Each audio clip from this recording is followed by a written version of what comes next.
This week, we are discussing gun control in our state and the nation. We start with a new bipartisan bill being written in the U.S. Senate. Our Brittany Costello sat down with lawmakers behind the bill, including U.S. Senator Martin Heinrich. He says this legislation could pass because it sets politics aside and is focusing on the issue of gun violence itself.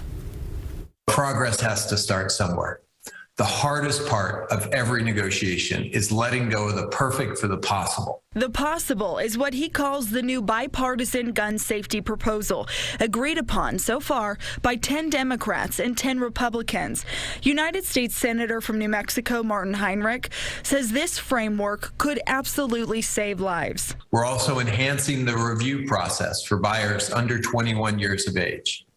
This new process requires an investigative period to review juvenile and mental health records, including checks with state databases and local law enforcement. It calls for federal support for state crisis intervention orders, cracking down on straw purchases or people who buy guns for others who can't legally obtain them, and closing a loophole on domestic violence abusers.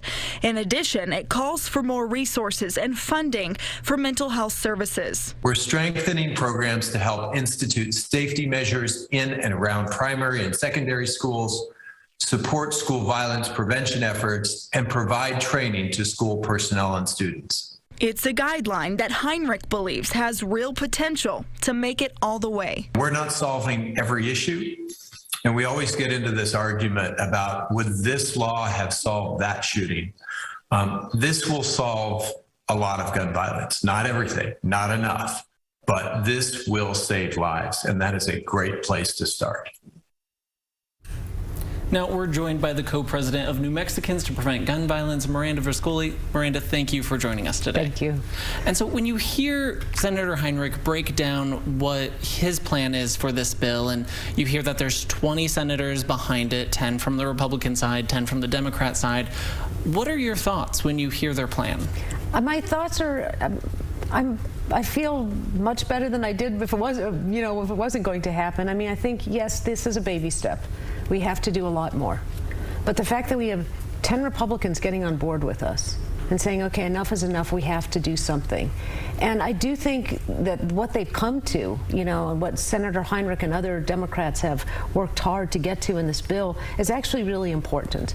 So, for instance, the straw purchasing, that's a huge problem, especially on our border states of Arizona, Texas, California, New Mexico, all have an issue with straw purchasing. And those guns are going to Mexico, and they're getting in the hands of the cartel, and they're decimating those countries. So, one, that's great.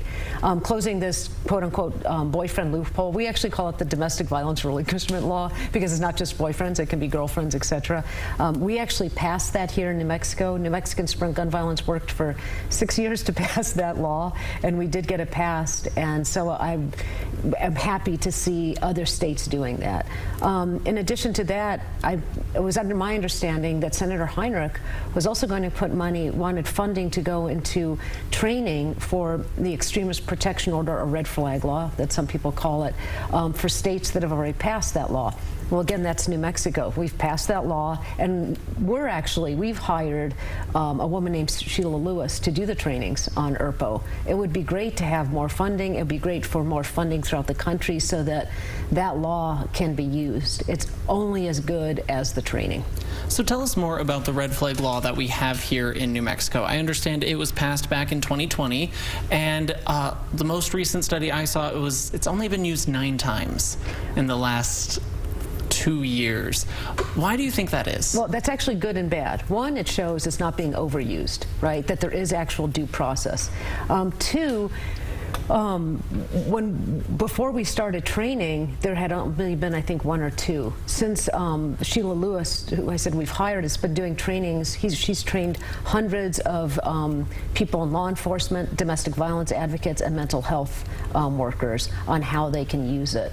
Because if people don't know that tool is there or how to use it, it's sit in the toolbox and never be used. So that's why it's important and what we'd like to see. And I know that in a couple of instances where it has been used in New Mexico, a woman is still alive. 2 women were not shot and killed. So for our viewers who aren't who don't know what this red flag law is, because it is still relatively new in our state, can you break down what it all entails? Yes, that's a good question. So basically, one of the reasons why we were very supportive of it and wanted to get this passed was because in terms of gun deaths in New Mexico, 63% of our gun deaths are suicide. So the extremist protection law, or red flag law, is a great tool to get that gun out of that person's hands before they hurt themselves, or potentially are going to hurt themselves and somebody else or somebody else. So let's say, for instance, John drinking a lot, getting seeming pretty mentally unregulated. Wife is worried, or son is worried, or neighbor is worried, or somebody who works at his job is worried. They can go to the police and say, look, John's a good guy. He's a really good guy, right? I'm just making an example. But this is what I'm seeing, and he has 5 guns, and I don't think it's a safe time to have a gun. Police officer checks it out, petitions to a judge. The judge decides, is this valid? And if the judge finds that it's valid, that gun is removed for up to a year. And what I like about this law is that it's on this prevention side. John never does anything bad with that gun and ends up hurting himself or hurting somebody else and ending up in prison for the rest of his life. Gotcha. So it is a self-reporting based law, or co-reporting. Exactly, yes. And because of the word include in the law, it can be anybody. It doesn't just have to be family. Gotcha. So anybody can go petition and hopefully get that gun out of those unsafe hands.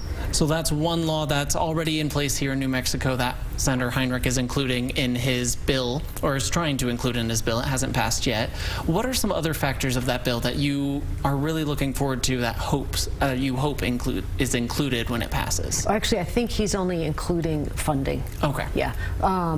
But what we'd also like to see, if the bill passes, is the straw purchasing, the closing the boyfriend loophole. I like that. I mean, I wish we would, I don't think a 21-year-old should, or anybody should own an assault weapon in this country, but I don't think that's going to change. So I do like that they're doing more strict background checks on 18-year-olds. I don't think an 18-year-old should be able to purchase an assault weapon, but at least this is a small step in that direction.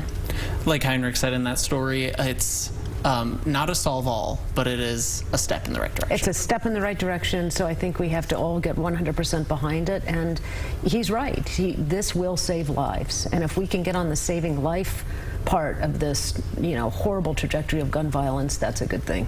Perfect. Well, thank you very much for breaking down those laws for us. Well, coming back after the break, we'll hear more about how the Supreme Court ruled a law, or made a ruling, that advocates for the Second Amendment are praising. We'll have more about that right after the break. Now, gun owners applying for licenses for a conceal and carry weapon got a major win in the Supreme Court as they ruled the Constitution provides a right to carry a weapon outside the home. Bree Jackson has the details of this controversial ruling. In a 6-3 ruling, the Supreme Court struck down a New York gun control law requiring people to demonstrate a special need for a license to carry a concealed weapon outside of their home. I think it's a big win, obviously. I look forward to reading the whole thing. Today will only put more citizens of New York City in harm's way. Today, the mayor of New York outraged by the ruling and vowing to fight back. We cannot allow New York to become the Wild Wild West. That is unacceptable.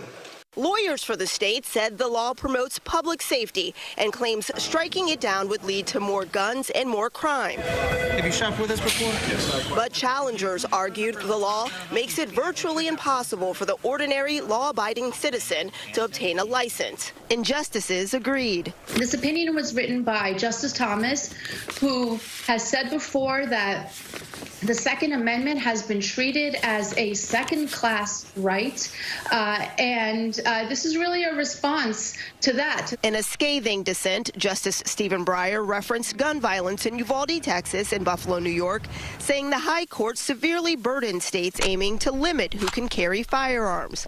The ruling comes as lawmakers debate new bipartisan gun legislation. Americans have waited long enough. Let us finish our job.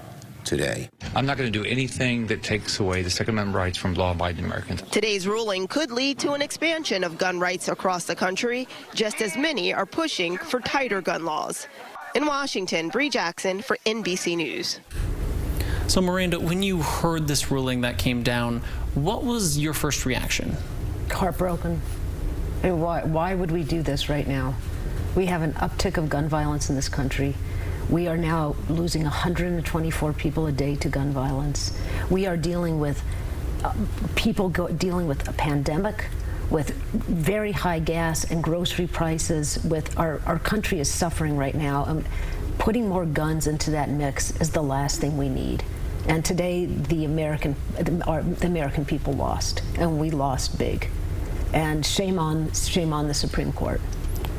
And so when you're reading the dissent, or not the dissent, when you're reading the decision, we were talking earlier and you said it comes across very vague. What did you mean by that? Well, there's ambiguous language in it, and I haven't completely studied it yet because it just happened out. We weren't expecting it this quickly. There's ambiguous language in terms of what's a sensitive place. There's a lot of ambiguous language in there. So, for instance, Clarence Thomas said, be careful, New York City. Make sure you don't try to make all of New York City a sensitive place because it's so populated.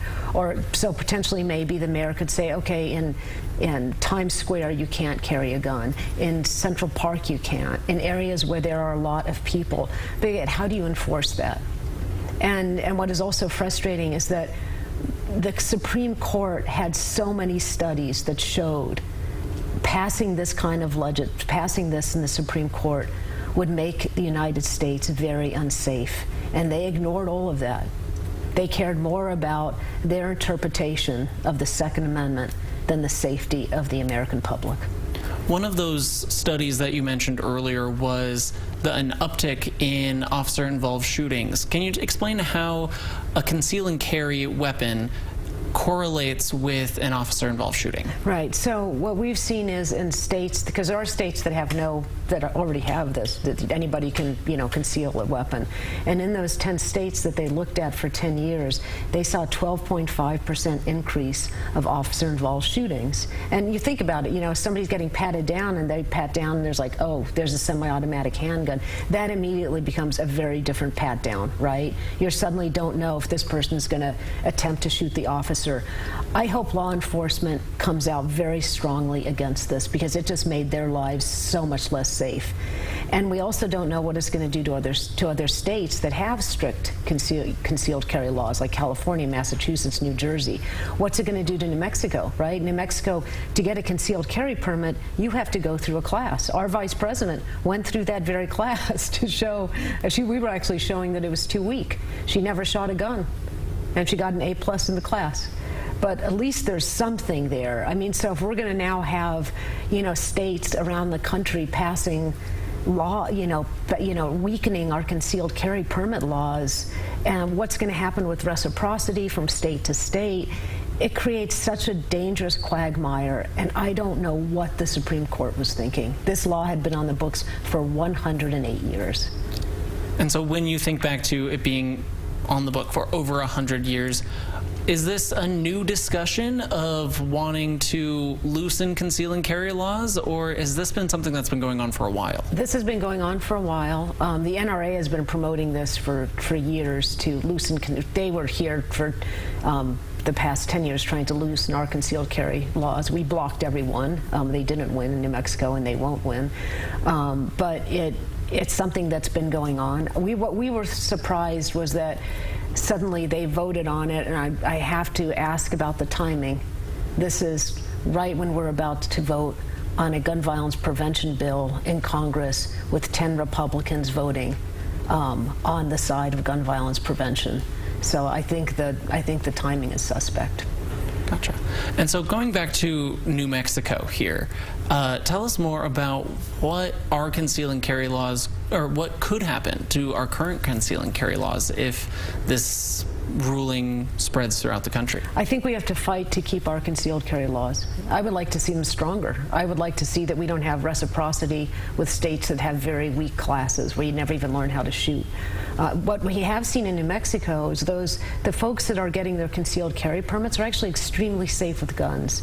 We have very few crimes that have had to do with concealed carry, folks with a concealed carry permit. And so it shows that it's working. Right? It shows that these are responsible gun owners. I personally don't wish we didn't have concealed carry anywhere or open carry. I think open carry is also is a travesty to the safety of our communities and does not make many people feel safer. So we'll see. I hope we'll just have to, fight harder. Gotcha. And so when you say conceal and carry does help, but it's only in circumstances where you have to take a class in order to, do you want to explain that a little bit more? I don't think it helps. I think it helps that we have the concealed carry permit classes that have to be taken. I don't think anybody carrying a concealed weapon is making anybody safer, including themselves. That's my own opinion. But I do want to make sure that in New Mexico we make it so that there is a process, that not anybody can just start carrying a concealed weapon. And I think it's time, we should rethink this open carry nonsense at the same time. Gotcha. Well, thank you for that analysis. And coming up after the break, we take a closer look at how New Mexico is trying to help prevent gun violence, and we're doing that with a very unique event. We'll explain it right after this. Hundreds of unwanted guns were destroyed during a new event called Guns to Gardens. Chase Golightly tells us the event was a no-questions-asked gun buyback event for pistols, long guns, and even illegally altered firearms. The line of cars circled around La Mesa Presbyterian Church this afternoon. We are keeping those people anonymous, but what you will see is what happens right when those guns are turned in. One by one, 240 pistols, rifles, shotguns, revolvers, even extended magazines were brought in to never be used again. Literally filling buckets with guns. We've never seen this many guns come in. Miranda Viscoli with New Mexicans to Prevent Gun Violence helped set this up. People coming in, dropping off their guns anonymously. He was an NRA member and a veteran. He brought in his guns because of the Texas shooting. We have a lot of widows that say, look, I just want to get these out of my home. Gary Coffin with the Bernalillo County District Attorney's Office also surprised with the turnout. Some of these guns you can't find at any gun shop. This is a fully automatic Tech 9. It was donated earlier this morning. The gentleman said he wanted to get a fully automatic weapon off the streets. Others were illegally altered. Surprising amount of sawed-off shotguns, both single barrel and double barrel. Each one that came in was inspected by a police officer and run through the National Crime Information Center. And we have identified several stolen weapons today. Then this is the final step. We have to cut the frame, we have to cut the trigger, and we have to cut the chamber. Making sure each gun can no longer be used. I think it shows that our communities are tired of the gun violence. Hoping this will help keep streets here in Albuquerque safer. Each person who turned in a firearm was given a choice of a gift card of up to $250 per gun. New Mexicans to Prevent Gun Violence say they will have another one of these events next month in Santa Fe. Chase Golightly, KOB4. Now, Miranda, it looks like that event was a huge success. How did you come up with the idea? We actually came up with this idea. This was actually our 14th gun buyback, so Guns to Gardens buyback. So we came up with the idea, I guess it was back in 2016, and what we were seeing was that we live in a state with a lot of guns, and oftentimes people don't know what to do with those guns. So a woman actually named Kira Jones wanted to meet for coffee because she had helped with the gun buyback that Pat Davis had done here, and said, do you guys do gun buybacks? I said, no, it's feel-good stuff. We don't do that. And then she showed me the picture, and I said, oh, I'm chewing some crow. We do gun buybacks now. And so I knew about Raw Tools, that they forge guns into gardening tools. So Guns to Gardens was born, and we did it so that this isn't to get crime guns. Yeah, no, somebody who doesn't rob a bank and then want to get a free grocery card.